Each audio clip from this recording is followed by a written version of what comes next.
Sir Sohel sir ఉన్నారా మనం ఏం కాదు. అరే కార్తిక్ భిక్షమయ్య గౌడ్ సార్ సోహెల్ సార్ ఇద్దరు మనం ఒక చైర్ ఇంకొక చైర్ అటు పెట్టి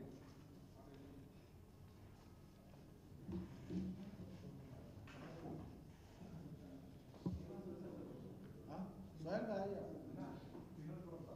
వాళ్ళ గురించి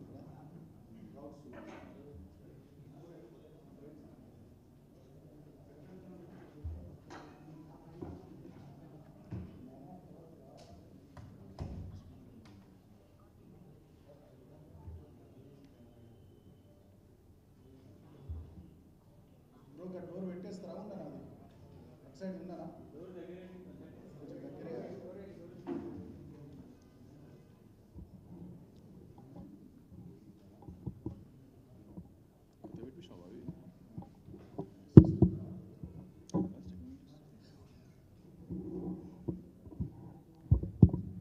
అందరికీ నమస్కారాలు.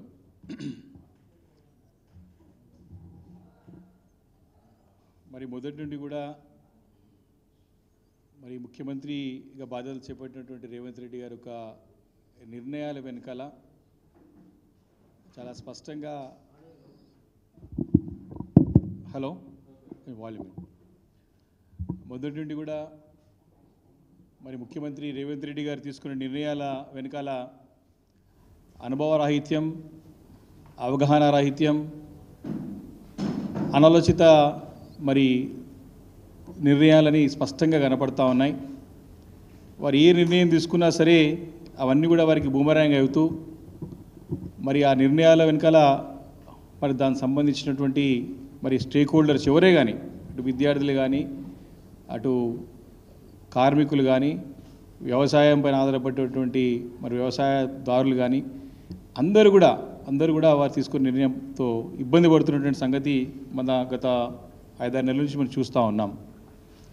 మరి రీసెంట్గా 2 రోజుల క్రితం వారు హైడ్రా మరి Hyderabad disaster response and assets protection authority అని ఒకటి కొత్తగా తీసుకొచ్చి ఈ హైదరాబాద్ నగరంలో ఉన్నటువంటి పరిసర ప్రాంత రింగ్ రోడ్ చుట్టూ ఉన్నట్టు అన్నీ కూడా కార్పొరేషన్స్ని, మున్సిపాలిటీస్ని, గ్రామ పంచాయతీ అన్నింటినీ కూడా విలీనం చేసి మరి కార్పొరేషన్గా 3 కార్పొరేషన్గా ఏర్పాటు చేసి మరి భూములను రక్షిస్తాం, చెరువులను రక్షిస్తాం, ప్రభుత్వ ఆస్తులను రక్షిస్తాం, మరి నాలాలను రక్షిస్తాం అని చెప్పి ఒక స్టేట్మెంట్ మీ పేపర్లో చూసాం. దాని విధి విధానాలు కూడా మరి అసెంబ్లీ లోపల వాటిని రూపొందించి ముందుకు వస్తాం, అసెంబ్లీలో చర్చ పెడతామని చెప్పడం జరిగింది. కానీ ఇదంతా కూడా మరి ఒక స్థానిక సంస్థల యొక్క స్ఫూర్తికి, లోకల్ బాడీ స్పిరిట్కి విరుద్ధంగా పనిచేస్తున్నట్టు చాలా స్పష్టంగా కనపడతా ఉంది. మరి స్వర్గీయ రాజీవ్ గాంధీ గారు కన్న కళలు అయితే మరి రాజ్యాంగంలో సవరణలు 73, 74 సవరణల ద్వారా అధికార వికేంద్రీకరణ జరగాల, మరి పౌరులు కూడా భాగస్వాములు కావాలా ఈ యొక్క పరిపాలన అని చెప్పేసి వారు చాలా స్పష్టంగా అమెండ్మెంట్స్ తీసుకొచ్చారు. 73, 74 అమెండ్మెంట్ తీసుకొచ్చారు. కానీ దానికి విరుద్ధంగా, ఆ యొక్క స్పిరిట్కి విరుద్ధంగా ఈరోజు రేవంత్ రెడ్డి గారు నిర్ణయాలు తీసుకున్నట్టు స్పష్టంగా అర్థమవుతా ఉన్నది. అధికార వికేంద్రీకరణ జరగాల్సింది పోయి అధికారాన్ని కేంద్రీకృతం చేసి వారి చేతుల్లో అంత అధికారాన్ని పెట్టుకొని మరి భారీ ఆక్రమణలకి, భారీ కబ్జాలకి, భారీ కుంభకోణాలకి తెరలేపుతుండడానికి ఇలాంటి సందేహం లేదు, చాలా స్పష్టంగా మరి కనబడుతూ ఉంది. చాలా అంటే చాలా క్లియర్గా, క్లారిటీగా మరి ఈరోజు స్థానికంగా మరి దగ్గర ఈ రింగ్ రోడ్ లోపల మనకి జిహెచ్ఎంసీతో పాటు కలుపుకుంటే 8 కార్పొరేషన్స్, జిహెచ్ఎంసీ ప్లస్ 7 కార్పొరేషన్స్, అదేవిధంగా 20 మున్సిపాలిటీస్, 33 గ్రామ పంచాయతీస్ ఉన్నాయి. వీటన్నిటినీ కూడా అంటే ఇవి చాలా విలువగల భూములు వీటిలో ఉంటాయి, చాలా విలువగల ఆస్తులు దీంట్లో ఉంటాయి. మరి అక్కడ స్థానికంగా ఉన్నటువంటి ప్రజాప్రతినిధులకి అంటే ప్రజలకి ప్రాతినిధ్యం లేకుండా కేవలం 3 కార్పొరేషన్లు పెట్టి పెత్తనం చేయాలంటే ప్రయత్నం జరుగుతూ ఉంది. దీన్ని బీఆర్ఎస్ పార్టీ తీవ్రంగా ఖండిస్తూ ఉంది, దీన్ని వ్యతిరేకిస్తుందని చెప్పి నేను స్పష్టంగా ఈ సందర్భంగా మనవి చేస్తూ ఉన్నాను. 2007 సంవత్సరంలో మరి అప్పటి కాంగ్రెస్ ప్రభుత్వంలో మరి అప్పుడున్నటువంటి ఎంసీహెచ్లో సుమారు 100 డివిజన్లు ఉండే, అప్పుడు 100 డివిజన్స్ ఉండే. మరి అప్పుడున్నటువంటి ఎంసీహెచ్లో శివారు ప్రాంతాల్లో ఉన్నటువంటి 13 మున్సిపాలిటీలు అంటే ఈరోజు ఎల్బీ నగర్ కానివ్వండి, అదేవిధంగా ఉప్పల్ కానివ్వండి, కాప్రా కానివ్వండి, మల్కాజ్గిరి, అల్వాల్, కుత్బుల్లాపూర్, కుక్కట్పల్లి, షేర్లింగంపల్లి, ఈ రకంగా శివారు ప్రాంతాల్లో ఉన్నట్టు సుమారు 13 మున్సిపాలిటీలని విలీనం చేస్తూ మరి కార్పొరేషన్లో కలపడం జరిగింది హైదరాబాద్లో. అంటే అప్పటికీ ఆ మున్సిపాలిటీస్ అన్నీ కూడా, ఈ 13 మున్సిపాలిటీలు అన్నీ కూడా స్పెషల్ గ్రేడ్, ఫస్ట్ గ్రేడ్ మున్సిపాలిటీలు, భారీ బడ్జెట్తో కూడినట్టు మున్సిపాలిటీలుగా ఉండే. అప్పుడు మున్సిపాలిటీలో చాలా చక్కగా అభివృద్ధి జరిగింది. ఆ మున్సిపాలిటీలన్నింటినీ కూడా ఫస్ట్ ఫామ్ చేసింది 1987-88లో. ఈ అన్ని మున్సిపాలిటీస్ అని ఫామ్ అయింది కూడా సుమారు అప్పుడు 1987 ఆ ప్రాంతంలో. అప్పుడు నందమూరి తారక రామారావు గారు, స్వర్గీయ తారక రామారావు ఉన్నటువంటి ఫామ్ అయిన మున్సిపాలిటీస్ అవన్నీ కూడా అప్పుడు అన్ని థర్డ్ గ్రేడ్ మున్సిపాలిటీస్ అవన్నీ కూడా అప్పుడు కొత్తగా గ్రామ పంచాయతీల నుంచి మున్సిపాలిటీ అయిన ప్రాంతాలు శివారంతా కూడా. కాబట్టి దగ్గర మరి 1987 నుంచి తీసుకుంటే మరి 2005 వరకు కూడా ఇవన్నీ మున్సిపాలిటీస్గా ఒకటొకటి స్టెప్ ఎత్తుకుంటూ స్పెషల్ గ్రేడ్ మున్సిపాలిటీస్ వరకు వచ్చి భారీ బడ్జెట్తో కూడిన మున్సిపాలిటీస్ని హైదరాబాద్లో 2007లో కలపడం జరిగింది. అప్పుడు కూడా తీవ్ర వ్యతిరేకత మరి ఆ రోజు వ్యక్తమైంది. మరి మున్సిపాలిటీలని తీసుకుపోయి కూడా హైదరాబాద్ నగరంలో కలిపితే ఇక్కడ సేవ్ అవుతుంది, ఇక్కడ ప్రజలకి తమ యొక్క సమస్యలని పరిష్కరించడానికి మరి సరైన వేదిక ఉండదు, ఏ చిన్న సమస్య అయినా సరే హెడ్ ఆఫీస్ పోవాల్సి వస్తుంది. మరి ఇదంతా కూడా అధికారాన్ని అంతా కూడా కేంద్రీకృతం చేస్తున్నారని చెప్పి ఆ రోజు మరి అపోజ్ చేసినా మరి రోజు కాంగ్రెస్ పార్టీ 2007లో మరి కలపడం జరిగిందని చెప్పి సందర్భంగా మనం చేస్తున్నాం.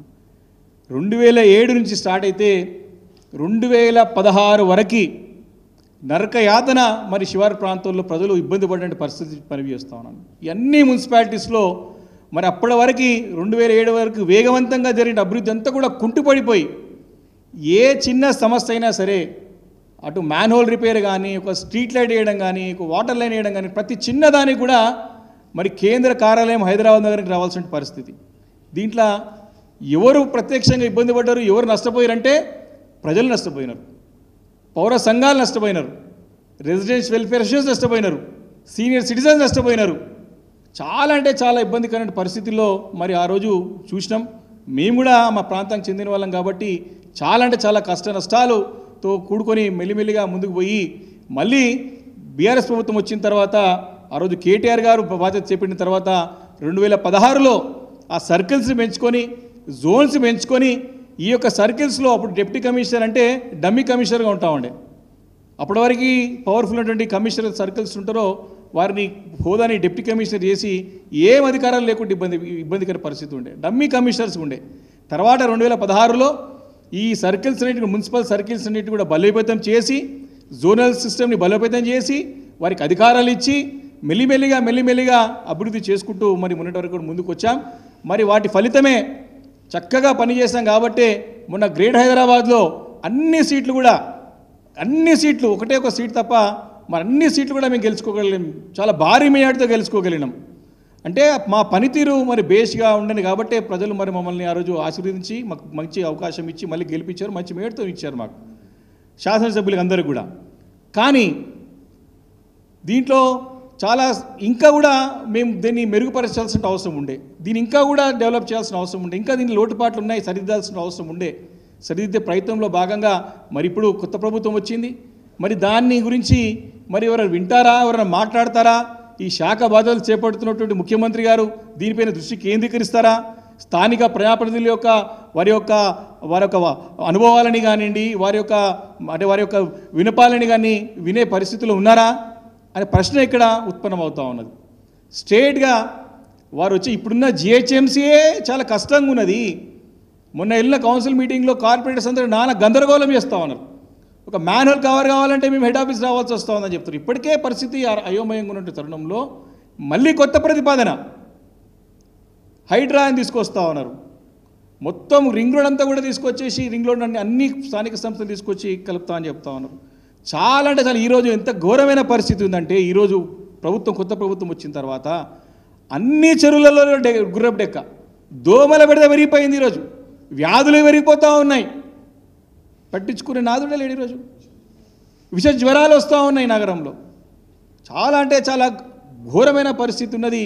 కాబట్టి ఇంత పెద్ద గ్రేట్ హైదరాబాద్ మున్సిపల్ కార్పొరేషన్లో ఏముంటుందంటే, దీంట్లో కొత్త కమిషనర్ వస్తారు, వచ్చిన తర్వాత వారికి అవగాహన పెంచుకునే లోపట్టే వారికి టైం అయిపోతుంది.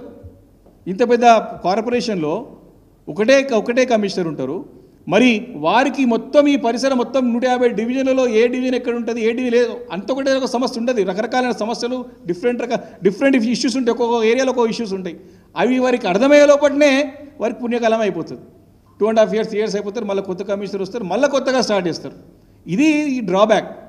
కాబట్టి గత 10 సంవత్సరాలు మేము ఏకతాటిపై ఉన్నాం. కాబట్టి మరి అక్కడ మంత్రి గారు ఉన్నారు కాబట్టి, మాకు కేటీఆర్ గారు మంత్రిగా ఉండే కాబట్టి, మేమందరం కూడా శాసనసభ్యులు ఉన్నాం కాబట్టి ఆ రోజు ఒకటొకటి అధిగమించుకుంటూ, నాలాల సమస్య పరిష్కరించుకుంటూ, ట్రాఫిక్ సమస్య అధిగమించుకుంటూ చాలా చక్కగా ఒకటొక స్టెప్ బై చేసుకుంటూ వచ్చాం. ఈరోజు పూర్తిగా కుంటపడ్డది. ఈరోజు పూర్తి కుంటపడ్డది. కాబట్టి ఎంఏడి బాధ్యతలు చేపడుతున్న ముఖ్యమంత్రి గారు ఇప్పటికే దానిపైన కింది లోతుల కింద గ్రౌండ్ లెవెల్ పోయి దాని పరిస్థితి తెలుసుకునే అవసరం ఉండే, కానీ దాన్ని పట్టించుకున్న పాపన పోతలేడు. అదిగాక మళ్ళీ ఇప్పుడు కొత్త ప్రతిపాదన ఏది, ఇప్పుడు ప్రస్తుతం ఉన్నటువంటి 7 కార్పొరేషన్స్ ఏవైతున్నాయో రింగ్ రోడ్ లోపల ప్లస్ గ్రేట్ హైదరాబాద్ కార్పొరేషన్ 8 కార్పొరేషన్స్తో పాటు 20 మున్సిపాలిటీలు, దాదాపు 20 మున్సిపాలిటీస్ ఉన్నాయి. దాంతోపాటు 33 గ్రామ పంచాయతీలు ఉన్నాయి. అంటే వీటన్నిటిని కూడా కలిపి దీంట్లో ఉన్నాడు కాపాడుతూ ఆల్రెడీ మీకు ఇప్పుడు హైడ్రా అనే కొత్త పేరు తీసుకొచ్చి ఇప్పుడు వారు మార్పు అనే ఒక స్లోగన్తో వస్తారు తప్ప, వారు మార్పు అనే ట్రాన్స్లో పడిపోయి, మార్పు అనే పిచ్లో పడిపోయి అసలే పరిపాలన గాలికి వదిలేస్తున్నాడు. ఫ్యాక్ట్ గ్రౌండ్ రిపోర్ట్ తీసుకొని ఏ రకంగా గతంలో అసంపూర్తిగా పనులు ఎట్లా ముందుకు తీసుకుపోవాలా, కొత్త పనులు ఏం చేపట్టాలా అని దానిపైన మర్చిపోయి దాన్ని పక్కన పెట్టి పేరు మారుస్తున్నాడు. కానీ పని ఏం చేయాలో తెలుస్తలేదు వారికి. ఆల్రెడీ మనకి ఈవీఎండి ఏమున్నది, మన గతంలో బీఆర్ఎస్ ప్రభుత్వంలో చక్కటి ఒక ఫామ్ చేసినాం ఆ రోజు. ఎన్ఫోర్స్మెంట్, విజిలెన్స్ అండ్ డిజాస్టర్ మేనేజ్మెంట్ని తీసుకొచ్చి చక్కగా ఫలితాలు వచ్చి రాబట్టాం. దాంతో ఇప్పుడు దాన్ని మార్చేనికి కొత్త పేరు తీసుకొచ్చారు హైదరాబాద్. అది కూడా సేమ్ దానికి పెద్ద పేరు ఏం లేదు. డిజాస్టర్ మేనేజ్మెంటే, డిజాస్టర్ రెస్పాన్స్ మేనేజ్మెంటే, asset management addition. Asset management ఎవరు లోకల్ బాడీ చేస్తుంది, హెచ్ఎండిఏ చేస్తుంది.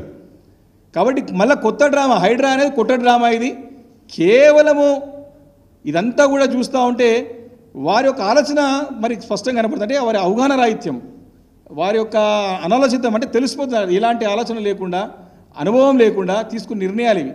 హైడ్రాని తీసుకొచ్చి మరి 3 కార్పొరేషన్లు చేస్తూ ఉంటున్నాం. 3 కార్పొరేషన్లు చేస్తే ఇప్పటికే 20 మున్సిపాలిటీస్ ఉన్నాయి. మొన్ననే ఫామ్ చేసాం 20 మున్సిపాలిటీస్. అవి అప్గ్రేడ్ కావాలా? అక్కడ ఉన్నటువంటి ప్రజా సంఘాలు కానివ్వండి, అక్కడ ఉన్నటువంటి పౌర సంఘాలు కానివ్వండి, అక్కడ వాళ్ళని బలోపేతం చేయాలా, వారిని ఇన్వాల్వ్ చేయాలా. అక్కడ మున్సిపాలిటీ బాడీస్ ఉంటాయి, కౌన్సిల్ ఉంటుంది, కౌన్సిలర్స్ ఉంటారు, కార్పొరేటర్స్ ఉంటారు, కోఆప్షన్ ఉంటారు, చైర్మన్ ఉంటారు, మేయర్ ఉంటారు. వాటిని బలోపేతం చేయాల్సిన అవసరం ఉంది. ఒకటే టర్మ్ అయింది ఇప్పటివరకు. కరెక్ట్. ఎప్పుడో 1987లో ఫామ్ అయిన మున్సిపాలిటీని 2007 సుమారు దగ్గర 20 సంవత్సరాలు ఉన్నటువంటి మున్సిపాలిటీని 2007లో చేస్తే ఇప్పుడు వాళ్ళు వచ్చేసి ఇమీడియట్గా వితిన్ నో మ్యాటర్ మార్పు అనే పిచ్చిలో పడి అరే గత ప్రభుత్వం చేసేటువంటి మున్సిపాలిటీని మనం ఎందుకు ఉంచాలా అనేది తప్పుడు ఆలోచనతోని, అవగాహన రాహిత్యంతో ఈ మున్సిపాలిటీని కలిపేసి నేను 3 కార్పొరేషన్లు చేస్తా అని చెప్పేసి ఆలోచన చేస్తూ ఉన్నాడు. కాబట్టి మనకి ఇక్కడ ఇమీడియట్ మొన్ననే 5 years కిందనే ఫామ్ అయినటువంటి మున్సిపాలిటీస్ ఇవి. వీటిని అంటే ఇక్కడ హైదరాబాద్లో కాంగ్రెస్ పార్టీకి పట్టు లేదు కాబట్టి పరిసరాల్లో మరి ఏ రకంగా కాలయాపన చేయాలనే ఒక ధోరణితోనే ఈ నిర్ణయం తీసుకున్నట్టు కనపడుతోంది తప్ప నిజంగా ప్రజలకు మీ లక్ష్యమేంది, వాట్ ఈజ్ యువర్ ఎజెండా? ఇన్ని మున్సిపాలిటీలు, ఇన్ని కార్పొరేషన్లు ఉన్నటువంటి ఈ యొక్క రింగ్ రోడ్లో ఉన్న ప్రాంతాన్ని అన్నింటినీ, గ్రామ పంచాయతీలు అన్నింటి కూడా నువ్వు కేవలం అన్ని కలుపుతా అంటే దీని వెనుక దురుద్దేశం కనపడుతూ ఉంది. ఇంట్లో చాలా స్పష్టంగా కనపడుతూ ఉంది. మీ యొక్క పార్టీ కాన్సెప్ట్ ఏమో క్లియర్గా అధికార వికేంద్రీకరణ జరగాలంటే మీరు కేంద్రీకృతం చేసే ప్రయత్నంలో ఉన్నారు. దేని గురించి, ఏం చేస్తానికి అంటే ఇక్కడ ప్రజలకి ఏం చేస్తారని చెప్పలేకపోతున్నారు. మీ లక్ష్యం కనపడుతుంది, మీ లక్ష్యం స్పష్టత లేదు దీంట్లో. కేవలం అసెట్ మేనేజ్మెంట్, చెరువులని నాలని కబ్జాలు చేయకుండా కాపాడుతుంది. నీ మాస్టర్ ప్లాన్ తీసుకొస్తే ఫైనల్ చేయ మాస్టర్ ప్లాన్. మీరు హైదరాబాద్ నగరానికి సంబంధించినటువంటి మాస్టర్ ప్లాన్ని క్లియర్ చేస్తే అన్ని కాపాడినట్టే. మీరు దాన్ని పక్కన వదిలిపెట్టేసి ఈరోజు ఈ రకమైన కొత్త డ్రామా ఆడుతూ మీ పట్టు పెంచుకోవడానికి, ఎలక్షన్స్ని కాలయాపన చేయడానికి, భూ కబ్జాలు చేయడానికి, భూదందాలు చేయడానికి ఇప్పటికే చేస్తూ ఇవన్నీ చేయడానికి స్పష్టంగా కనపడుతూ ఉంది. కాబట్టి దీన్ని మీరు స్టడీ చేస్తూ అంటున్నారు వేరే నగరాలకు. చాలా స్పష్టంగా మన ముంబై నగరంలో ఎంఎంఆర్, ఇప్పుడు Mumbai region, metropolitan Mumbai region అయితే ఉన్నదో 9 మున్సిపల్ కార్పొరేషన్స్ ఉన్నాయి, 9 మున్సిపాలిటీస్ ఉన్నాయి, ఒక నగర పంచాయతీ ఉన్నది. హైదరాబాద్ ముంబై నగరానికి ఇన్ని ఉన్నాయి మన కార్పొరేషన్స్. అదేవిధంగా మన బెస్ట్ ఎగ్జాంపుల్ తీసుకోవాలి, ప్రపంచవ్యాప్తంగా ఒక మంచి ఉదాహరణ తీసుకోవాలంటే ప్రపంచవ్యాప్తంగా ఒక మంచి నగరం అంటే టోక్యో నగరం అనేది బెస్ట్ సిటీగా మనం తీసుకోవచ్చు. దగ్గర దగ్గర 23 మున్సిపల్ కార్పొరేషన్స్ ఉన్నాయి, దానికి 23 మున్సిపల్ కార్పొరేషన్స్ ఉన్నాయి. కాబట్టి ఇట్లా ఆల్రెడీ మనకు ఉన్నటువంటి మున్సిపాలిటీస్ 20 మున్సిపాలిటీస్ ఉన్నాయి, 8 కార్పొరేషన్స్ ఉన్నాయి, ఇన్ని గ్రామ పంచాయతీలు ఉన్నాయి. దీన్ని ఏ రకంగా బలోపేతం చేయాలా, వారికి ప్రభుత్వం ఏ రకంగా సహకారం అందించాలా, దానిపైన ఆలోచన చేయక మార్పు అనే పిచ్చిలో పడిపోయి పరిపాలన ప్రజలకు ఏం అందించాలి, పరిపాలన మరి వారికి సరైనటువంటి సౌలభ్యం కలిగించేందుకు పోయి ఇబ్బందికరమైన పరిస్థితులు మరియు నిర్ణయాలు తీసుకుంటా ఉన్నారు. కాబట్టి చాలా స్పష్టంగా మరి ఈ కార్పొరేషన్ 3 కార్పొరేషన్ల ద్వారా ప్రజలకి నష్టమే జరుగుతుంది, అక్కడున్న ప్రజలకి ఇబ్బంది కలుగుతుంది, మరి ప్రాతినిధ్యం సరిగా ఉండదు. మరి ఎక్కడనో పోయి హెడ్ ఆఫీస్లో ఇంత పెద్ద ప్రాంతానికి 3 కార్పొరేషన్లు సరిపోవు. కాబట్టి దీన్ని 100% మేము వ్యతిరేకిస్తున్నాము, దీన్ని దృష్టిలో పెట్టుకోవాలని చెప్పి తెలియజేస్తా ఉన్నాం.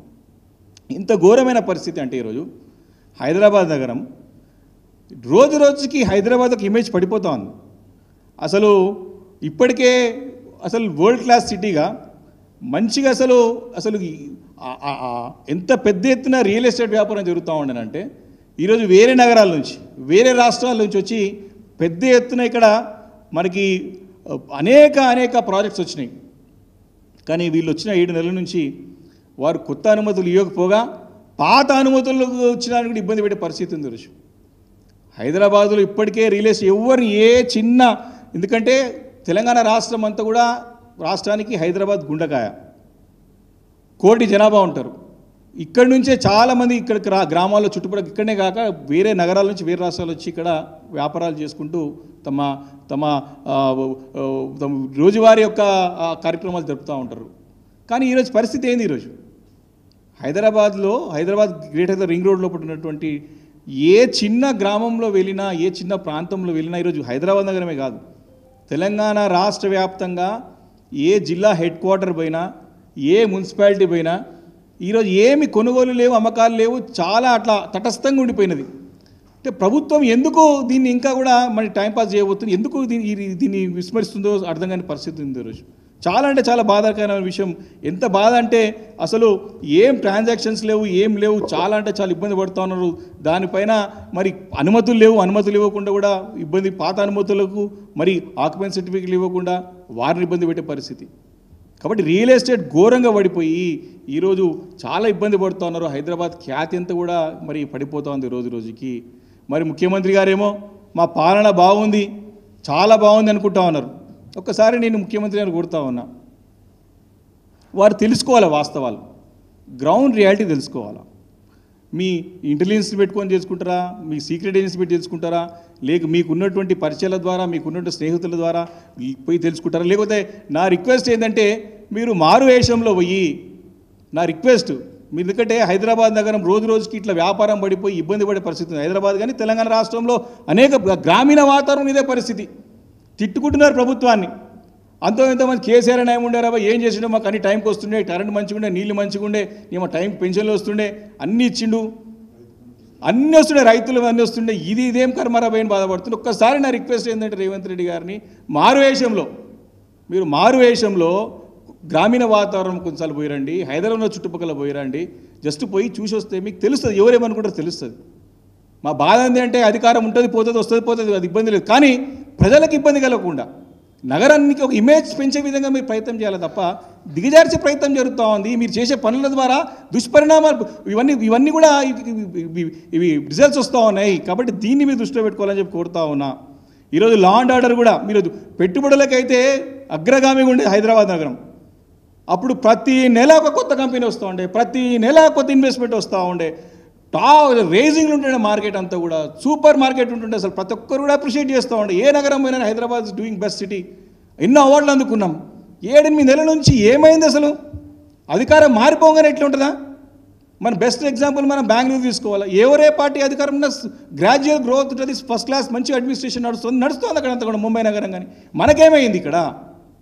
కాబట్టి ఇది చాలా అంటే చాలా ఆలోచన చేయాల్సిన విషయం. నేను ముఖ్యమంత్రి గారిని దయచేసి కొడుతా ఉన్నా, ఈరోజు పెట్టుబడులు వస్తలేవు, నీ రియల్ ఎస్టేట్ పడిపోయింది, లా అండ్ ఆర్డర్ సంగతి ఒక్కసారి మీరు సమీక్షించండి. అన్ని శాఖలు మీ దగ్గర ఉన్నాయి, హోమ్ మీ దగ్గర ఉంది, ఎంఏడి మీ దగ్గరనే ఉన్నది. ఒకసారి సమీక్షించండి, తెలుసుకోండి, దాన్ని సరిదిద్దే ప్రయత్నం చేయండి. అంతే తప్ప నా పాలన మంచిగా ఉన్నది, నా పాలన మంచిగా ఉందని చెప్పేసి కండువాలు వేసుకుంటూ పోతున్నది కరెక్ట్ కాదు ముఖ్యమంత్రి గారిది. నేను చెప్తున్నా, కలిసి పనిచేసేటువంటి ఒక ఆ సాన్నిహిత్యంతో చెప్తా ఉన్నాను. మీరు వాస్తవాలు తెలుసుకోండి. మీరు నిన్న స్టేట్మెంట్ ఇచ్చాను, మా పరిపాలన బాగుందని చెప్పేసి అందరు ఎమ్మెల్యేలు ఎవరిని పరిపాలన బాగుంది వస్తలేరు, ఆడ పని జరుగుతూనే వస్తారు నీ దగ్గరికి, పని అవుతుందని వస్తలేరు. పని అయితే నేను స్టేట్మెంట్ ఇచ్చిండు ఒక మా సహచర శాసనసభ్యుడి, అరే మా 7 నెలల నుంచి పని అయితే లేదు, మొత్తం కుంటుపడ్డది కాబట్టి పోతే పని అవుతుందని పోతున్నా అని చెప్పి స్టేట్మెంట్ ఇచ్చాను నేను. వీరేమో నిన్న సభల బ్రహ్మాండంగా పరిపాలన సాగుతున్నది, బాబు అందరూ వస్తున్నారు నా దగ్గరికి అని చెప్తా ఉన్నారు. కాదు, మీరు కిందికి రావాలి ముఖ్యమంత్రి. మీరు ఆ స్థాయి నుండి వాస్తవాలు గ్రౌండ్ రియాలిటీ మీరు విస్మరిస్తున్నారు, తెలుసుకోవాలా. ఈ ఒకటే విషయం కాదు, అనేక విషయాల పట్ల మీరు అధికారం వచ్చి 7-8 నెలలకే మీరు ఆ మత్తులో పడిపోయినారు. వాస్తవాలు గ్రహించే పరిస్థితులు లేరు, వాస్తవాలు తెలుసుకోవాలని చెప్పేసి నేను సందర్భంగా కోరుతా ఉన్నాను. కాబట్టి నేను చాలా స్పష్టంగా ఏదైతే ఈరోజు ఉన్నదో స్టేట్మెంట్ ఏదైతే ఉందో, హైడ్రా అనేది కాన్సెప్ట్ తీసుకొచ్చి 3 కార్పొరేషన్ చేస్తున్నారో మేము దీన్ని తీవ్రంగా వ్యతిరేకిస్తూ ఉన్నాం. గతంలో ఉన్నటువంటి 20 మున్సిపాలిటీలు, 7 కార్పొరేషన్లు, హైదరాబాద్ కాక 7 కార్పొరేషన్లు ఉన్నాయి, 33 గ్రామ పంచాయతీలు ఉన్నాయి. వీటికి టైంలో ఎలక్షన్స్ పెట్టండి. 33 గ్రామ పంచాయతీకి అన్ని గ్రామ పంచాయతీలు ఖచ్చితంగా ఎలక్షన్ పెట్టాలి. రేపు జనవరిలో మున్సిపాలిటీస్ యొక్క term 20 municipalities plus 7 corporations term అయిపోతుంది. అన్ని మున్సిపాలిటీస్తో పాటు అన్ని కార్పొరేషన్స్తో పాటు రాష్ట్రంలో ఇక్కడ కూడా ఎలక్షన్స్ పెట్టాలి. దీన్ని కాలయాపన చేసే పని పెట్టకండి, టైంపాస్ చేసే పని పెట్టకండి. హైదరాబాద్ ప్రజలు ఇప్పటికే మేము గతంలో చాలా కష్టాలు ఎదుర్కొన్నాం, 10 సంవత్సరాలు ఇబ్బంది పడ్డాం 2007 నుంచి 16 వరకు. కాబట్టి మీరు ఈ ప్రయత్నం మానేసి మున్సిపాలిటీస్ని అప్గ్రేడ్ చేసుకుంటూ బలోపేతం చేసుకుంటూ మీరు చేయాలని చెప్పేసి నేను కోరుతా ఉన్నా. దయచేసి మీరు మార్పు అనే మత్తులో పడి పాలనని పరిపాలనని గాలికి వదిలేకేయండి. మీరు పేరు మారుస్తున్నారు, ఇబ్బంది లేదు, కానీ ఆ పనితీరు కూడా చూడండి. హరితహారాన్ని ఈరోజు వన మహోత్సవం అని పేరు పెట్టినారు, ఓకే, బట్ ఏం జరుగుతుంది అసలు చూసిరా? అసలు ఒక్కసారి ప్రతి పేరు రైతు బంధుని, రైతు భరోసా చెప్పి పడ్డదా పైసలు? అసలు ఏమన్నా ఒక్కటి కాదు, ఒక స్కీమ్స్ పక్క రాష్ట్రంలో ఒకటే ఫస్ట్ రాగానే రిట్రస్పెక్టివ్తో పాటు పెన్షన్ ఇచ్చినారు, 4,000 రూపాయలతో పాటు 3 యాడ్ చేసి పెన్షన్ ఇచ్చినారు. అక్కడ రాష్ట్రం కంపేర్ చేస్తున్నారు, బ్రహ్మాండంగా జరుగుతుంది పక్క రాష్ట్రంలో, మనకేమవుతుంది రియల్ ఎస్టేట్ అందరూ కూడా అక్కడ పోతామంటారు, అక్కడ లేదు ఏం లేదు పోతానికి రెడీ అవుతున్నారు. కాబట్టి ఇవన్నీ కూడా ఆలోచన చేసి వాస్తవాలు గ్రహించి మరి తప్పుడు నిర్ణయాలు తీసుకోకుండా దీనిపైన 1-10 సార్లు అధ్యయనం చేసి మరి మనకు ఉన్నటువంటి ప్రస్తుతం ఉన్న మున్సిపాలిటీస్ మరి మొన్ననే రీసెంట్గా ఫామ్ అయినాయి కాబట్టి వాటిని బలోపేతం చేయండి, కార్పొరేషన్స్ మున్సిపాలిటీస్ని వాటిని ఎంకరేజ్ చేయండి. సో దట్ ఫ్యూచర్లో మళ్ళీ మీరు కార్పొరేషన్ పెద్ద చేయాలంటే మర్జే చేయాలంటే కూడా వారికి ఆ స్తోమత ఉండాలా, వారికి ఆ పేయింగ్ కెపాసిటీ, ట్యాక్స్ కట్టే కెపాసిటీ రావాలా. కాబట్టి ఇవన్నీ జరగాలంటే ఈ అనుభవాలన్నీ కూడా దృష్టిలో పెట్టుకొని మీరు దయచేసి చేయాలా. మీరు దయచేసి సినిమా చూపించే పని బంద్ చేయండి.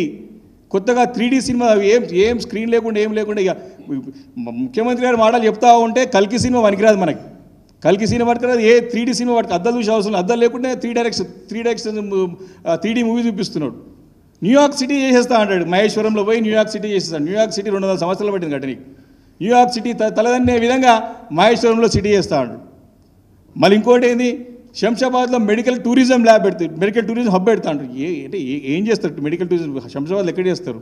మూడోది వచ్చి రాజకొండలో ఫిలిం ఇండస్ట్రీ కడతాడు.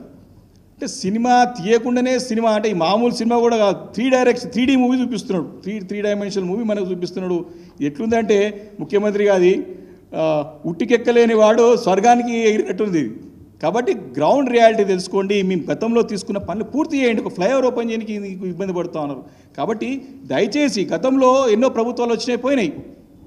గతంలో చంద్రబాబు నాయుడు గారు ముఖ్యమంత్రి ఉన్నప్పుడు ఒక కాన్సెప్ట్తో వచ్చినారు, తర్వాత రాజశేఖర రెడ్డి గారు కొన్ని కంటిన్యూ చేశారు, తర్వాత మేము వచ్చి ఇంకా నెక్స్ట్ లెవెల్ తీసుకుపోయినాం, హయ్యర్ లెవెల్ తీసుకుపోయినాం, దాన్ని టాప్ సిటీగా బ్రాండ్ ఇమేజ్ తీసుకొచ్చినాం, పెట్టుబడులకి ఒక స్వర్గధామంగా తయారు చేసాం హైదరాబాద్ నగరాన్ని. మీరు నెక్స్ట్ లెవెల్ తీసుకోమండి, మరి ప్రజలు హర్షిస్తారు తప్ప ఎంతసేపు మార్పు ఆనవాళ్ళు ఉండొద్దు.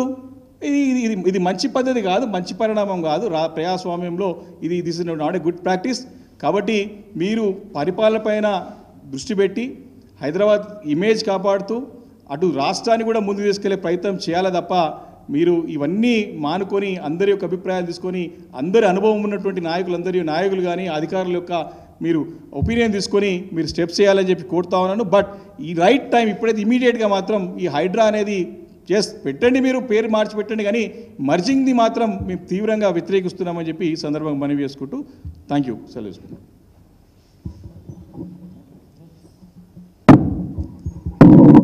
మీడియా మిత్రులకు నమస్కారం. గౌరవ ముఖ్యమంత్రి రేవంత్ రెడ్డి గారు తన గౌరవానికి తగ్గట్టు ఆ ముఖ్యమంత్రి అనే పదవికి ఆ స్థాయికి తగ్గట్టుగా ఆయన పనిచేయాలి, మాట్లాడాలి. కానీ ఆయన ముఖ్యమంత్రి అనేటటువంటిది మర్చిపోయి ఏదో ప్రతిపక్ష పార్టీలో ఏదో నాయకుడిగా కొనసాగుతున్నా అనేటటువంటి ధోరణితో ఆయన మాట్లాడుతున్నటువంటి తీరు నిజంగా అహంకారాన్ని, ఆయన లోపల ఉన్నటువంటి అహంభావాన్ని, అధికారం మత్తులో ఆయన ఎట్లా తేలియాడుతున్నాడో చాలా స్పష్టంగా తెలంగాణ సమాజానికి కూడా అర్థమవుతూ ఉంది, కనబడుతూ ఉంది. మా పార్టీ ఎమ్మెల్యేల ఇళ్ల చుట్టూ, ఎమ్మెల్సీల ఇళ్ల చుట్టూ తిరిగి కండువాలు కప్పడంలో ఉన్నటువంటి శ్రద్ధ రాష్ట్రంలో నిరుద్యోగుల సమస్యలు పరిష్కరించడంలో కానీ, నిరుద్యోగులను పిలిచి మాట్లాడడంలో కానీ ఏమాత్రం కూడా ఈ ముఖ్యమంత్రి కానీ ఈ కాంగ్రెస్ ప్రభుత్వ పెద్దలు కానీ ఎవరు కూడా చూపిస్తలేరు.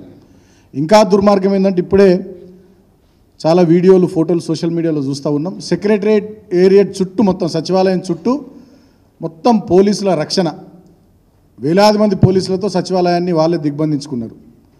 ఈ యూనివర్సిటీలు అన్నీ కూడా పోలీసుల నిర్బంధంతో, ఉస్మానియా యూనివర్సిటీ కానీ, జేఎన్టీయూ కానీ, అగ్రికల్చర్ యూనివర్సిటీ కానీ మొత్తం పోలీసుల నిర్బంధంతో ఆ యూనివర్సిటీలన్నీ కూడా అట్లనే తయారైపోయినాయి. ఏంది అసలు విషయం అంటే, వీళ్ళే గతంలో చెప్పినట్టుగా ఒక జాబ్ క్యాలెండర్ విడుదల చేసి వివిధ పోటీ పరీక్షలకు సంబంధించి, అది డిఎస్సి అయినా, గ్రూప్ 1 అయినా, గ్రూప్ 2 అయినా, గ్రూప్ 3 అయినా, పోలీస్ రిక్రూట్మెంట్ బోర్డు ద్వారా జరిగే ఎగ్జామ్స్ అయినా, ఇతర డిపార్ట్మెంట్ల ద్వారా జరిగే ఎగ్జామ్స్ అయినా, వాటికి సంబంధించి ఒక జాబ్ క్యాలెండర్ 2 లక్షల ఉద్యోగాలతో విడుదల చేసి సంవత్సరం లోపల 2 లక్షల ఉద్యోగాలు భర్తీ చేస్తాం విత్ డేట్స్, మేము గెలిచిన తర్వాత ఫస్ట్ క్యాబినెట్లో నిర్ణయం తీసుకొని ఆ జాబ్ క్యాలెండర్ రిలీజ్ చేస్తామని చెప్పారు. కానీ ఆ మాటను వీళ్ళు నిలబెట్టుకోలేరు. గతంలో ఇదే అశోక్ నగర్లో కోచింగ్ సెంటర్ల చుట్టూ రాహుల్ గాంధీ గారు, రేవంత్ రెడ్డి గారు, ఆనాడు మధుయాష్కి గౌడ్ గారు, చాలామంది కాంగ్రెస్ పార్టీ సీనియర్ నాయకులు తిరిగి నిరుద్యోగులను కలిసి వాళ్ళతో మాట్లాడి అప్పటి మా ప్రభుత్వంపై అడ్డగోలుగా విమర్శలు చేసి నిరుద్యోగుల్లో, యువతలో ఒక రకమైనటువంటి ఆందోళనను, మా పట్ల వ్యతిరేక భావాన్ని ప్రేరేపించినారు. మరి ఇవాళ వీళ్ళు అధికారంలోకి వచ్చినాక ఆనాడు ఏవైతే ప్రతిపక్షంలో ఉన్నప్పుడు వాళ్ళని కలిసినప్పుడు కానీ, రాహుల్ గాంధీ వచ్చినప్పుడు కానీ, వీళ్ళ మేనిఫెస్టోలో కానీ, వీళ్ళ ఎన్నికల ప్రచార సభల్లో కానీ వాళ్ళకి ఏవైతే మాటలు చెప్పినరో ఆ చెప్పిన మాటలు నిలబెట్టుకోకుండా ఇవాళ నిరంకుశంగా ఒక నియంతలాగా ఈ ముఖ్యమంత్రి రేవంత్ రెడ్డి ప్రవర్తిస్తున్న తీరును బీఆర్ఎస్ పార్టీ చాలా తీవ్రంగా ఖండిస్తున్నది. మీరే చెప్పారు మెగా డిఎస్సి వేస్తాము 25,000 ఉద్యోగాలతోని, టీచర్ ఉద్యోగాలతో అన్నారు. ఇవాళ గ్రూప్ 2లో 2,000 పోస్టులు పెంచి నోటిఫికేషన్ ఇస్తామన్నారు ఆనాడు. గ్రూప్ 3లో 3,000 పోస్టులు పెంచి నోటిఫికేషన్ ఇస్తామన్నారు ఆనాడు. స్వయంగా నేను ఆడ ఎమ్మెల్యేగా ఉన్నా, మా వివేక్ గారు ఎమ్మెల్యేగా ఉన్నారు. అసెంబ్లీలో ఆనాడు సిఎల్పి నాయకులైనటువంటి బట్టి విక్రమార్క గారు గ్రూప్ 1లో 1:100 మెయిన్స్కి పిలవాలని చెప్పి ప్రభుత్వాన్ని, అప్పటి ప్రభుత్వాన్ని మమ్మల్ని డిమాండ్ చేసిండు. అసెంబ్లీ రికార్డ్స్లో కూడా అది ఉన్నది. కానీ ఇవాళ మీరేం చేస్తూ ఉన్నారు? ఆనాడు మీ అవకాశం కోసం, మీరు గద్దెనెక్కడం కోసం నిరుద్యోగులను వాడుకొని యువతను రెచ్చగొట్టి పబ్బం గడుపుకొని ఒడ్డెక్కేదాకా ఓడమల్లన్న, ఒడ్డెక్కినాక బోడమల్లన్న అన్నట్టుగా ఇవాళ అధికారంలోకి వచ్చిన తర్వాత నిరుద్యోగులను పక్కన పడేసి వాళ్ళతో కనీసం చర్చలు జరపకుండా, మాట్లాడకుండా, వాళ్ళను పిలవకుండా ఇవాళ వాళ్ళను ఉగ్రవాదుల్ని చూసినట్టు చూస్తున్నారు. అరే ఏందా దుర్మార్గం? ఈ చల్లటి చలిలో మొత్తం వాన పడుతుంటే తెల్లారి 4 దాకా నిన్నగాక మొన్న అశోక్ నగర్లో, దిల్సుఖ్ నగర్లో నిరుద్యోగులు ఆందోళన చేస్తే ఒక్క కాంగ్రెస్ నాయకునికి కూడా కనబడదా? 3-4 దీక్షలు, నిరాహార దీక్షలు చేస్తే ఒక్క కాంగ్రెస్ నాయకుని కూడా కనబడకపోగా ముఖ్యమంత్రి ఏం మాట్లాడతాడు? వాళ్ళు ఒక్కరు కూడా పోటీ పరీక్షలకు ప్రిపేర్ అయితే లేరు, వాళ్ళు దీక్షలు చేస్తున్నారని మాట్లాడతారు. మోతీలాల్ అనే సోదరుడు పోటీ పరీక్షలకు ప్రిపేర్ అవుతున్నట్టు, ఆయనకు హాల్ టికెట్ వచ్చినట్టు నిరుద్యోగులందరూ సోషల్ మీడియాలో పెట్టేసరికి నీ మూతి మీద దేనితో కొట్టినట్టయిందో ముఖ్యమంత్రి నువ్వే ఆలోచన చేసుకో. ఇంకా కొంతమంది గురించి ఏం మాట్లాడతాడు? వాళ్ళకు ఉద్యోగాలు లేవు కాబట్టి రాజకీయ నిరుద్యోగులు వాళ్ళకు ఉద్యోగాలు కావాలని వాళ్ళు దీక్షలు చేస్తున్నారని అవహేళన చేస్తూ మాట్లాడతారు. మరి నువ్వు కూడా గతంలో చేసినావు కదా, నువ్వు కూడా ముఖ్యమంత్రి ఉద్యోగం కోసమే చేసినావు అని అనుకోవాలా దీక్ష? నువ్వు కూడా గతంలో పోరాటం నిరుద్యోగుల తరపున కొట్లాడినావు కదా, మాట్లాడినావు కదా. నీ ముఖ్యమంత్రి ఉద్యోగం కోసం నిరుద్యోగులను వాడుకున్నావు అని చెప్పి ఇప్పుడు వాళ్ళు అనుకోవాలా? ఇక వీటికి పైపెచ్చు ఒక కాంగ్రెస్ పార్టీ నాయకుడు రేవంత్ రెడ్డి గారి శిష్యుడు మాట్లాడతాడు, వాళ్ళు బలిసి దీక్షలు చేస్తున్నారు, బలిసి నిరుద్యోగులు రోడ్డెక్కుతున్నారు, పోరాటాలు చేస్తున్నారని కాంగ్రెస్ పార్టీ నాయకుడు మాట్లాడతారు. అంటే ఇవాళ వీళ్లకు కళ్ళు నెత్తికెక్కి అధికారం మదం ఎక్కి అహంకారంతో దుర్మార్గంగా వీళ్ళు నిరుద్యోగుల పట్ల చేస్తున్నటువంటి మాటలు వ్యాఖ్యలు ఇవన్నీ కూడా ఇవాళ తెలంగాణ సమాజం గమనిస్తూ ఉంది. ఇప్పుడు వాళ్ళు అడుగుతున్నది ఏంది? నిరుద్యోగులు డిఎస్సి పరీక్ష వాయిదా వేయాలి. ఆగస్టు 5 వరకు డిఎస్సి పరీక్ష ఉండి ఆగస్టు 6 ఒక్కరోజు మాత్రమే గ్యాప్ ఉండి ఆగస్టు 7, 8 మళ్ళా గ్రూప్ 2 ఉంది అని చెప్పి వాళ్ళు ఆందోళన చెందుతున్నారు. కాబట్టి నేనేమంటున్నా అంటే గ్రూప్ 1 పరీక్షల విషయంలో కానీ, గ్రూప్ 2 విషయంలో కానీ, గ్రూప్ 3 విషయంలో కానీ, డిఎస్సి విషయంలో కానీ వాళ్ళు కొంత వ్యవధి, ఉద్యోగాలకు సంబంధించినటువంటి పోటీ పరీక్షలు పెట్టొద్దు, నోటిఫికేషన్లు ఇవ్వద్దని నిరుద్యోగులు మాట్లాడతలే. మేము ప్రిపేర్ కావడానికి సిలబస్ చేంజ్ ఉంటుంది కాబట్టి డిఎస్సికి ఒక రకమైన సిలబస్ ఉంటుంది, గ్రూప్ 2 కో రకంగా ఉంటుంది, గ్రూప్ 1 కో రకంగా ఉంటుంది. కాబట్టి కొంత మాకు వ్యవధి ఇవ్వండి ప్రిపేర్ కావడానికి అని నిరుద్యోగులు అడుగుతున్నారు. దాంట్లో తప్పేముంది? భేషజాలకు ఎందుకు పోవాలి ఈ ముఖ్యమంత్రి, ఈ ప్రభుత్వము? ఇంత అహంకారం ఎందుకు, ఇంత కండకవరం ఎందుకు మీకు? అంటే ఇప్పుడు ఏం ఎన్నికలు లేవనా? సమీప భవిష్యత్తులో ఎలాంటి ఎన్నికలు లేవు కాబట్టి ఇక వీళ్ళతోనేం కాదు, ప్రజలతోనేం కాదు, మేమేం చేసినా మమ్మల్ని ఎవరు అడిగేటోళ్ళు లేరు, పట్టించుకునేటోళ్ళు లేరు. అసెంబ్లీ ఎన్నికలు అయిపోయినాయి, గద్దెనెక్కినాం, పార్లమెంట్ ఎన్నికల్లో కొన్ని సీట్లు సంపాదించినాం, ఈ సమీప భవిష్యత్తులో ఏ ఎన్నికలు లేవు కాబట్టి ఎవరిని పట్టించుకోవాల్సినటువంటి అవసరం లేదనే ధోరణిలో ఇవాళ పుండు మీద కారం చల్లినట్టుగా రెచ్చగొట్టే విధంగా ఈ ముఖ్యమంత్రి గారు కానీ కాంగ్రెస్ పార్టీ నాయకులు కానీ మాట్లాడుతున్నారు.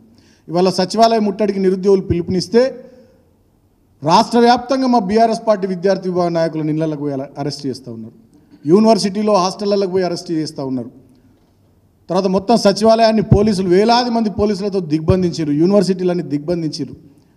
సరే ఇవాళ ఒక్కరోజు ఆపుతారు, సచివాలయం ముట్టడికి నిరుద్యోగులు పిలిపించారు కాబట్టి ఇవాళ ఒక్కరోజు కంట్రోల్ చేస్తారు. మరి రేపేంది, ఎల్లుండేంది? ఇట్లా ఎన్ని రోజులు నిరుద్యోగులతో పెట్టుకుంటారు? లక్షలాది మంది యువతతోని వాళ్ళ మనోభావాలతోని ఎన్ని రోజులు మీరు ఆటలు ఆడుకుంటారు ముఖ్యమంత్రి గారు? అడుగుతున్నాం మేము. మీరే కదా ప్రియాంక గాంధీ గారితో చిలక పలుకులు పలికిచ్చింది, మీరే కదా ఖర్గే గారితో మంచి ముచ్చట్లు చెప్పించింది, మీరే కదా రాహుల్ గాంధీ గారిని తీసుకొని వచ్చి వాళ్ళ దగ్గర కూర్చుండబెట్టి మాయమాటలు చెప్పించింది. మరి వాళ్ళ మీకు ఏమైంది? అధికారం వచ్చిన తర్వాత ఆ నిరుద్యోగులను ఎందుకు నిర్లక్ష్యం చేస్తున్నారని చెప్పి వాళ్ళ బీఆర్ఎస్ పార్టీ పక్షాన డిమాండ్ చేస్తూ ఉన్నాం. చాలామంది మీద కూడా అక్రమ కేసులు పెట్టినారు. ఇవాళ మేము పార్టీ పక్షాన డిమాండ్ చేస్తూ ఉన్నాం, పెట్టిన కేసులను బేషరతుగా ఎత్తివేయాలి. ఈరోజు అరెస్ట్ చేసిన విద్యార్థి నాయకులను కానీ, నిరుద్యోగులు కానీ, యువత కానీ వాళ్ళని బేషరతుగా విడుదల చేయాలి. మూడవ మాట, ముఖ్యమంత్రి గారు మొన్న మాట్లాడినటువంటి మాటలు డెఫినెట్గా అవి తెలంగాణ సమాజం ఖండించదగ్గ మాటలు, అహంకారంతో మాట్లాడినటువంటి మాటలు. గతంలో కేసీఆర్ గారు ముఖ్యమంత్రిగా ఉన్నారు, ఎన్నడూ కూడా వారు ఇట్లా మాట్లాడలే. మరి మొన్నటిదాకా ఈ పౌర సమాజంలో ఉండేటటువంటి కొంతమంది మేధావులు మా ప్రభుత్వం మీద 10 ఏళ్ళు విరుచుకుపడ్డోళ్ళు ఇవాళ ఒక్కరు కూడా ముఖ్యమంత్రి మాటల మీద మాట్లాడతలేరు. కోదండరామ్ గారు ఇటు వేయర్రు, ఆకునూరు మురళి అనేట ఆయన ఇటు వేయండు, హరగోపాల్ గారు ప్రొఫెసర్ వారు ఇటు వేయర్రు. ఇంకా తెలంగాణలో చాలామంది మేధావులు ఆనాడు మా ప్రభుత్వం మీద అంటే విరుచుకుపడ్డటువంటి వాళ్ళు ఇవాళ ముఖ్యమంత్రి ఇంత అహంకారంతో నిరుద్యోగుల పట్ల దీక్షలు చేస్తున్న, నిరాహార దీక్షలు చేస్తున్నటువంటి వారి పట్ల ఇష్టం వచ్చినట్టుగా మాట్లాడితే మీరు ఒక్కరు మీ నోరు ఎందుకు బయటకు వస్తలేదు? మీ పేపర్ మీద రాసే మీ రాతలు, మీ పెన్ను ఎందుకు గదులుతలేదు? ఇంకా అయిపోయింది ఆ పెన్నులా? లేకపోతే మీ నోళ్ళల్లో ఏమన్నా మాట్లాడొద్దని చెప్పి ఇక మూతికి ఏమైనా ప్లాస్టర్ వేసుకున్నారా? లేకపోతే ముఖ్యమంత్రిని చూసి భయపడుతున్నారా? రేవంత్ రెడ్డిని చూసి భయపడుతున్నారా? ఎటువైండ్రు కోదండరామ్ గారు, ఎటువై రాక్నూర్ మురళి గారు, ప్రొఫెసర్ నాగేశ్వర్ గారు ఎటువైర్రు? ఇంకా చాలామంది మేధావులు అన్నాడు మా మీద ఆర్టికల్స్ రాసిన వాళ్ళు, టీవీ చర్చలలో పాల్గొన్న వాళ్ళు, ఫోన్ ఇన్లలో మాట్లాడిన వాళ్ళు, అంటే అశోక్ నగర్కు దిల్సుఖ్ నగర్ కురికిన వాళ్ళు ఎటువైనరండి మీరంతా? రాజకీయ నిరుద్యోగులు దీక్షలు చేస్తున్నారు, వాళ్ళకు ఉద్యోగం లేదని ముఖ్యమంత్రి మాట్లాడితే ఒక్క కాంగ్రెస్ పార్టీ నాయకుడు ఖండించడా అండి? పౌర సమాజంలో ఒక మేధావి ఖండించడా అండి? ఒక కోచింగ్ సెంటర్ నడుపుకునేట ఆయనకు ఈ పరీక్షలు వాయిదేస్తే 100 కోట్లు వస్తాయని చెప్పి కోచింగ్ సెంటర్ల నిర్వాహకులను ముఖ్యమంత్రి విమర్శిస్తే ఒక మేధావి మాట్లాడా? కాంగ్రెస్ పార్టీలో మరి ఇది కాంగ్రెస్ పార్టీ వైఖరా? ముఖ్యమంత్రి మాట్లాడింది నేను ఉత్తమ్ కుమార్ రెడ్డి గారిని అడుగుతున్నా, బట్టి గారిని అడుగుతున్నా, శ్రీధర్ బాబు గారిని అడుగుతున్నా, సీనియర్ నాయకులు దామోదర్ రాజనరసింహ గారిని అడుగుతా ఉన్నా, జగ్గారెడ్డి అన్నని అడుగుతా ఉన్నా, జీవన్ రెడ్డి గారిని అడుగుతా ఉన్నా. మరి ఇది ముఖ్యమంత్రి రేవంత్ రెడ్డి గారు మాట్లాడింది అది కాంగ్రెస్ పార్టీ వైఖరా? నిరుద్యోగులు అంటే మీ కాంగ్రెస్ పార్టీకి ఆ రకమైనటువంటి భావన ఉందా? మరి మీరు సీనియర్లు ఎందుకు స్పందిస్తలేరు?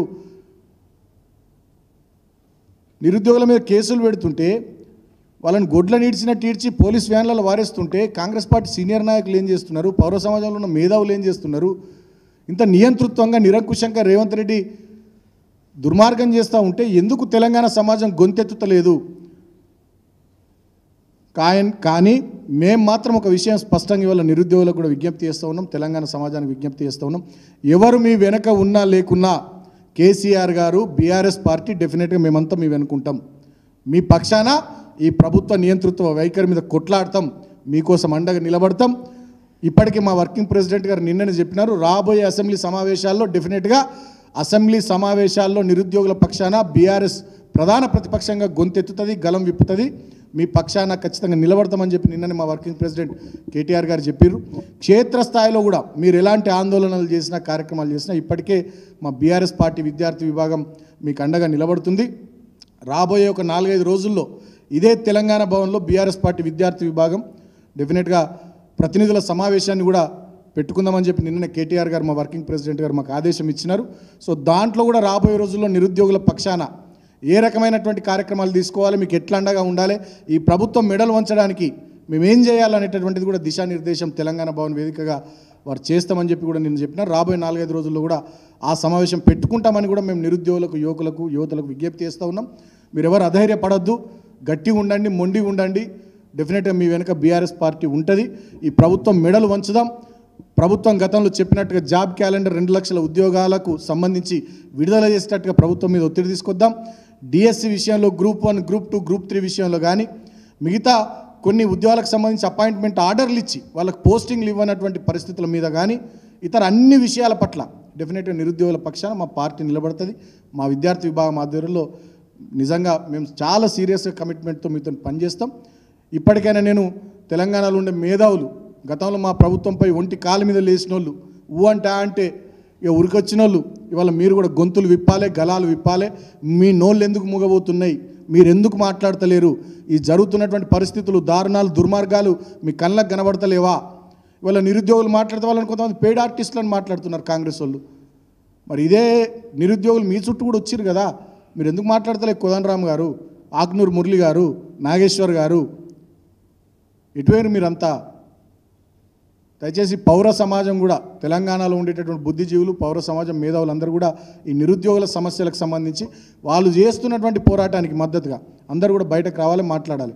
ఈ కమ్యూనిస్టు పార్టీలకు ఏమైనాయి నాకు అర్థమవుతలేదు. పోరాటాలే మా ఎజెండా అని చెప్పుకునే సిపిఐ కానీ, సిపిఎం కానీ నిరుద్యోగులు ఇంత పెద్ద ఎత్తున రోడ్ల మీదకి వస్తుంటే కమ్యూనిస్టు పార్టీలు ఎందుకు మాట్లాడతలేవు?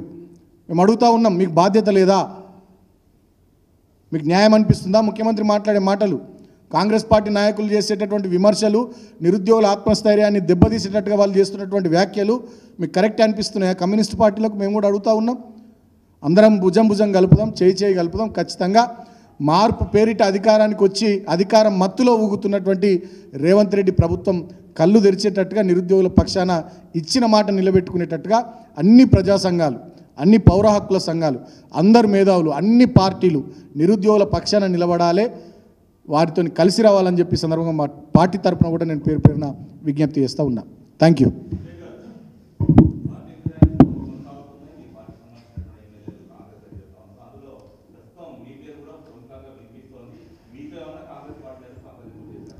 నేను కడియం శ్రీహరి గారి పైనే నేను పిటిషనర్, నేనే వారిని అనర్హులుగా ప్రకటించాలా, వారు ఎలా అయినా పార్టీ మారినారు, రాజ్యాంగం ప్రకారం మనకు ఉన్నటువంటి రూల్స్ అండ్ రెగ్యులేషన్స్ ప్రకారం ఖచ్చితంగా వీరందరూ కూడా అనర్హులే. ఖచ్చితంగా అనర్హులు పిటిషన్ వేసినాం కోర్టులో. మేము డెఫినెట్గా ఎవరైతే పార్టీ మారిన ఎమ్మెల్యేలు ఎవరుతున్నారో అందరూ కూడా తప్పకుండా ఈరోజు కాకుండా కొన్ని రోజుల్లో డెఫినెట్గా వారు అనర్హులుగా ప్రకటించబడతారు. ఈ అన్ని సీట్లకు కూడా ఎన్నికలు రాబోతూ ఉన్నాయి. తప్పకుండా ఆ అన్ని సీట్లలో మళ్ళీ మా ఎమ్మెల్యేలు, మా పార్టీ పెట్టిన ఎమ్మెల్యేలు గెలుస్తారు. ఇదంతా కూడా రాజకీయాల్లో హత్యలు ఉంటాయి, ఆత్మహత్యలు ఉంటాయని చెప్తారు. కాబట్టి ఈ యొక్క ఆత్మహత్య ప్రయత్నం అంతా కూడా ముఖ్యమంత్రి గారే చేసుకుంటున్నారు. రేవంత్ రెడ్డి గారు తన ఏదో నేను బలం పెరుగుతుంది అనుకుంటున్నాను, కానీ ఆయన ఇది ఒక ఆత్మహత్య ప్రయత్నం అని నాకు అర్థమవుతలేదు. కాబట్టి it is going to be suicidal attempt to honourable CM Revanth Reddy గారు. కాబట్టి స్పష్టంగా తప్పకుండా ఎన్నికలు రాబోతాయి. వచ్చిన దాంట్లో ఇప్పుడు పోయిన సభ్యులకి అందరికీ ఎమ్మెల్యే కాంగ్రెస్ టికెట్లు ఇస్తారో ఈరోజు ఒక డౌట్ ఉన్నది. ఇచ్చిన తర్వాత వారు గెలుస్తారో లేదో కూడా ఖచ్చితంగా ప్రజలు నిర్ణయిస్తారు. కాబట్టి ఇవన్నీ ప్రజలు గమనిస్తూ ఉన్నారు. ఇది చాలా అంటే వారు చెప్పిన మాటలకి చేసే చేతలకి చాలా డిఫరెన్స్ ఉంది. Ground reality is entirely different. అందుకే నేను ముఖ్యమంత్రి గారిని మారు వేషంలో సార్ గ్రౌండ్ పోయిరమ్మని చెప్తా ఉన్నా. వీళ్ళు ద ఫ్యాక్ట్స్ అందరూ కూడా అభివృద్ధి చూస్తారు అనుకుంటారు కానీ తప్పు అది. కాబట్టి ఇట్స్ వెరీ క్లియర్. కేసీఆర్ గారి నాయకత్వంలో మరి మొన్న జరిగిన ఎన్నికల్లో తెలంగాణ రాష్ట్రంలోనే 119 నియోజకవర్గాలు హైయెస్ట్ మెజారిటీ వచ్చింది నాకు. కాబట్టి మా ప్రజలు ఎంతో ఆశతోని ఎంతో అభిమానంతో నన్ను గెలిపించినారు. కాబట్టి వారి యొక్క నమ్మకాన్ని వారి యొక్క నా పైన పెట్టిన విశ్వాసాన్ని ఎప్పుడు వమ్ము చేయను. ప్రజలకి నన్ను గెలిపించిన ప్రజలకి వాళ్ళ పేరు నిలబెట్టే విధంగానే నేను ఉంటా తప్ప వారిని ఎప్పుడు కూడా నేను అపహాస్యం చేయను, అవహేళన చేయను. కేసీఆర్ గారి నాయకత్వంలో బ్రహ్మాండమైన పని 10 సంవత్సరాలు చేసినాం. ఇప్పుడు కూడా ప్రతిపక్ష శాసనసభ్యుడిగా నా పాత్ర నాతో పాటు అనేక మందిని ఖచ్చితంగా పోషిస్తాం, మంచి పాత్ర పోషిస్తాం, ప్రజలకు మేలేటెడ్ చేస్తాం తప్పకుండా. Thank you.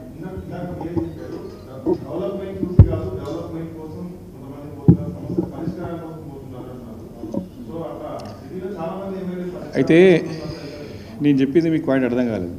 ముఖ్యమంత్రి గారేమో అభివృద్ధి చూసి వస్తున్నా చెప్తున్నారు, కానీ అభివృద్ధి ఎక్కడ జరుగుతలేదని చెప్తున్నాను నేను. కాబట్టి ఆ పోయినటువంటి శాసనసభ్యులు క్లియర్ చెప్తున్నారు అభివృద్ధి ఏం జరగలేదు మా దగ్గర అని పోతున్నారు. బట్ డెవలప్మెంట్ ఒకటే ఫ్యాక్టర్ కాదు కదా, రాజకీయాల్లో అనేక అంశాలు ఉంటాయి. కాబట్టి తప్పకుండా ఇప్పుడు ఎన్నో ఇష్యూస్ ఉన్నాయి మనకి.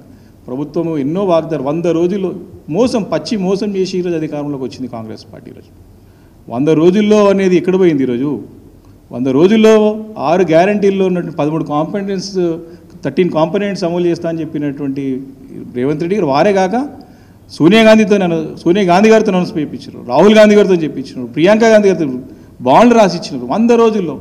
డిసెంబర్ 9 అని చెప్పినారు ఇది రుణమాఫీ గురించి. ఈరోజు ఏం మాట్లాడుతున్నారు? బడ్జెట్ విషయం గురించి కులంకుశంగా ముఖ్యమంత్రి గారు అప్పుడున్నటువంటి పిసిసి అధ్యక్షుడు రేవంత్ రెడ్డి గారికి, ఇప్పుడు ఉప ముఖ్యమంత్రి ఉన్నటువంటి అప్పుడు సిఎల్పి నాయకుడు మన బట్టి విక్రమార్క ప్రతి ఒక్క లెక్క వారికి ఉన్నది. వారు తెలిసి ప్రజలకు మోసం చేసినారు. వారు ప్రజలకు క్షమాపణ చెప్పాలి. First of all already 100 days దాటిపోయింది. కాబట్టి తప్పుడు వాగ్దానాలు చేసి ప్రజల్ని మభ్యపెట్టి అధికారంలో వచ్చింది కాక వారు ఎప్పుడు చేస్తారో చెప్పేది ఇచ్చిపెట్టేసి ఇట్లా రాజకీయాలకి ప్రాధాన్యత ఇస్తూ పరిపాలన గాలికి వదిలేసి రాష్ట్రం 10 సంవత్సరాలుగా నంబర్ 1 స్టేట్గా తీర్చిదిద్దినటువంటి రాష్ట్రాన్ని దిగజార్చే విధంగా మరి పనులు జరుగుతూ ఉంటే ప్రజలు బాధపడుతున్నారు. ఈరోజు మీరు గ్రామీణ వాతావరణంలో వెళ్ళండి, నాకు చాలామంది కలుస్తూ ఉన్నారు. కాంగ్రెస్ పార్టీకి సంబంధించినటువంటి గ్రామీణ వాతావరణ నాయకులు చెప్తా ఉన్నారు, ఇంకా ముఖ్యమంత్రి గారు తన యొక్క ఏమంటారంటే స్టేటస్ని ఇంకా చేసుకోలేకపోతున్నాడు, ఇంకా అది ఎస్టాబ్లిష్ చేసుకోలేకపోతున్నాడు. It's fact, ground reality.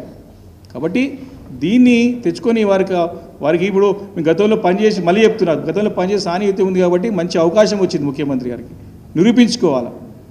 Congress పార్టీలో చరిత్ర చూసినట్టయితే ఎవ్వరు కూడా ముఖ్యమంత్రిగా మంచి పేరు తెచ్చుకున్నట్టు 2సారి ముఖ్యమంత్రి దాఖలాలు లేవు ఈ మధ్యకాలం 45 సంవత్సరాలు, కేవలం రాజశేఖర రెడ్డి తప్ప.